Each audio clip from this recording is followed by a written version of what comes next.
All right, good morning. Welcome to 5 Minutes More with Pastor. It is Friday, October 30th. And again, made it to a Friday today. Pat yourself on the back. Good job.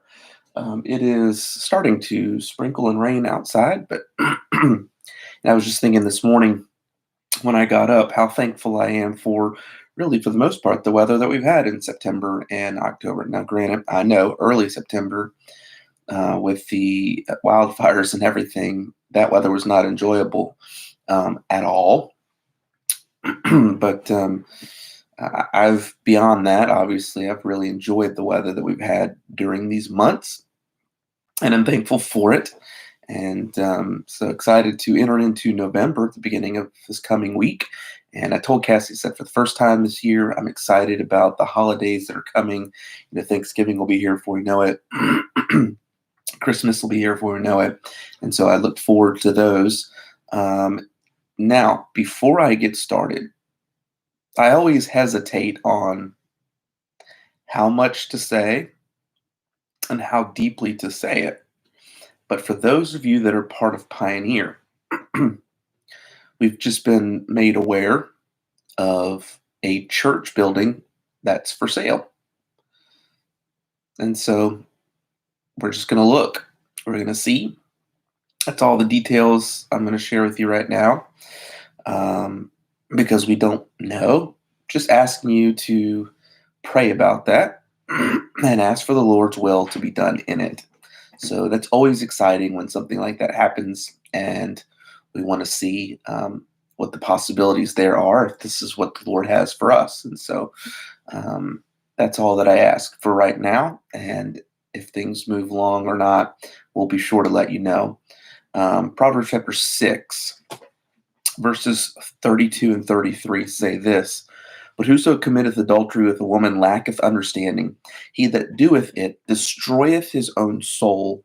A wound and dishonor shall he get, and his reproach shall not be wiped away. Now, you may think this morning, go, wait a second, Pastor, isn't that same thing kind of we covered yesterday? Yeah, it is. It's another warning from Solomon to his children about the dangers of adultery. And he, which, by the way, is obvious that it's these sins are so important to Solomon and so dangerous that he reminds his children on multiple occasions. These things destroy the soul and are a disgrace that will not be easily forgotten. And Solomon wants his children to be reminded that. In verse 27 of this chapter, he says this: Can a man take fire in his bosom and his clothes not be burned? Well, we know that what fire touches, it burns. And so the obvious answer is no. This verse, and really the book of Proverbs as a whole, teaches about the consequences of choices or decisions that we make, both good and bad. That godly decisions and godly behavior produce godly blessings, and that ungodly behavior produces the opposite. Again, it doesn't take a rocket scientist to read through this and to see that part of his teachings for his son is that there are consequences. There are consequences for your decisions, for the choices that you make. And I really want to turn this around for you this morning in a positive light, because oftentimes we are tempted to think that the good things that we do, the good things that we participate in, the studying of the Bible, the time spent in prayer, the time spent in fellowship with other believers, going to church, listening to a sermon, all of these things, we may at times in that moment think, this isn't doing anything for me. This hasn't changed me one bit. But I'll say this, I've said this before, and I'll say it again. Whether in those moments when you are obeying the Lord and you're doing what he wants a believer to do, listen to me carefully. Whether you feel it or not, whether you feel it or not, the Lord is doing a work in you. And he's building you up layer by layer, little by little, inch by inch. You can be assured that when you are making right decisions, and when you are honoring the Lord with your life, even if it doesn't feel like it in that moment, the truths are penetrating and making an impact on your heart. the Holy Spirit is moving within your life and doing a transforming work in you that only He can do. Listen to me, even when you don't feel it. So, guess what?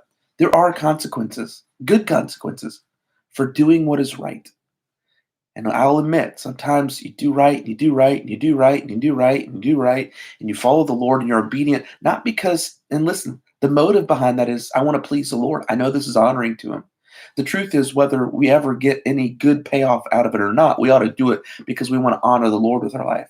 But as a bonus, the Lord is still working in us through those things. So my encouragement to you is do right.